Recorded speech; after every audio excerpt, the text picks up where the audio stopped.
fundamental para Sempre foi. Né?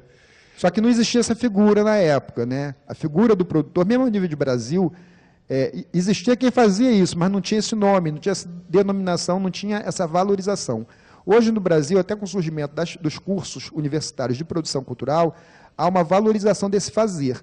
Porém, aqui, em Nova Iguaçu, especificamente, na região Baixada Fluminense... Tem uma Nilópolis. Ainda há uma carência disso ainda. Tem uma Nilópolis, que é, se não me engano, é SFET. Agora chama-se IFRJ. É isso mesmo, né?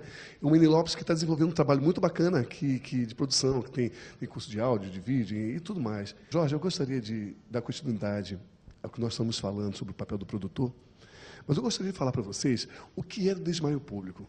Era uma galera jovem, afinzaço de falar de poesia, das suas poesias, que subiam nas mesas do bar, parava os bares, com aqueles momentos assim, relâmpagos, e as pessoas ficavam assim, meio perplexas, sabe?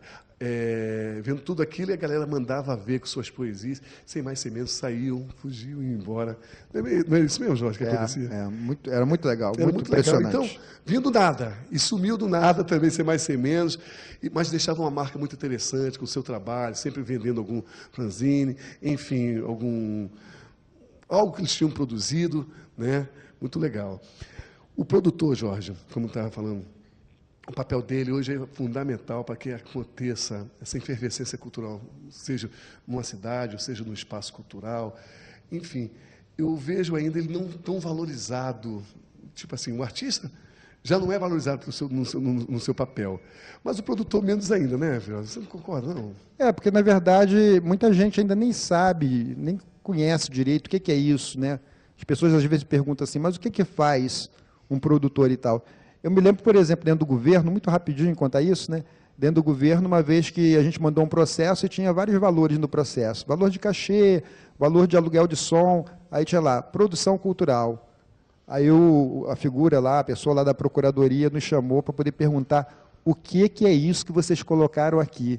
Né? E só depois que a gente fez uma explicação para ele e tal, bem tranquila, bem longa até e tal, e que ele, bom, então tá bom, e é isso, são as pessoas que trabalham no lance, que apoiam e tal. Então, quer dizer, é difícil porque as pessoas, na verdade, em regra, as pessoas não conhecem ainda essa figura. E, na verdade, Jorge, falando de entretenimento, falando de cultura, a cultura hoje, os seus índices, os seus números de mercado de trabalho é enorme, né, que envolve, né, Jorge? Você tem esses índices, não? A gente tem alguma coisa a nível de Brasil, né, levantada bem recentemente pelo IBGE.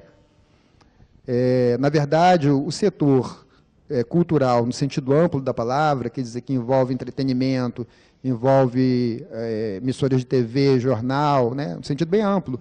Ele é o setor mais dinâmico hoje da economia brasileira, é o setor que mais cresce. Né? Por outro lado, é um setor muito concentrado. Então, sabe-se assim, que 90% da atividade ligada ao chamado mercado de cultura, ou economia criativa, como se chama também, 90% está concentrado na região sudeste. Então, uma coisa muito... 10% espalhado pelo Brasil todo? E o restante 10% espalhado pelo Brasil. Na própria região sudeste, é uma concentração muito grande, né, no eixo Rio-São Paulo. E dentro do Rio, só para citar como exemplo, você tem uma concentração na zona norte, na zona sul, desculpe, na zona sul e no centro da cidade do Rio de Janeiro. E é importante também falar da cadeia produtiva da cultura, né? A cultura, ela mexe com a economia. Sabe-se hoje que a cultura desenvolve, inclusive, a economia. A cultura não é só um índice de desenvolvimento econômico, mas ela provoca o próprio desenvolvimento. Jorge, e atualmente, como é que você está vendo a produção cultural dessa região aqui, cara? Eu acho que, recentemente, em Nova Iguaçu, aconteceu um fenômeno muito interessante, que é a entrada dos chamados novos agentes no miolo da produção cultural, no miolo da discussão da cultura. Novos agentes não em termos de idade, claro que muitos são realmente muito jovens, né? Mas novos agentes no sentido de que estavam escondidos, eram invisíveis, estavam dentro de bairros, estavam fazendo atividades como, por exemplo, festa junina, capoeira, enfim, essas atividades que a gente chama, né, normalmente de cultura popular.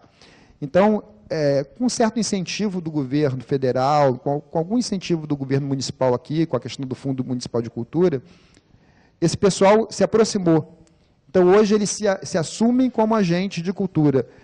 Usando um termo assim um pouquinho errado, eu diria que se assumem como fazedores de arte e de cultura. Bom, gente, eu estive aqui com Jorge Cardoso, poeta, amigo, jornalista.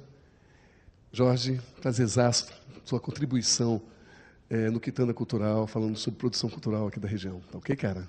Prazer foi meu e estamos aí para qualquer coisa que vocês precisarem. Quitanda Cultural, onde o conteúdo é o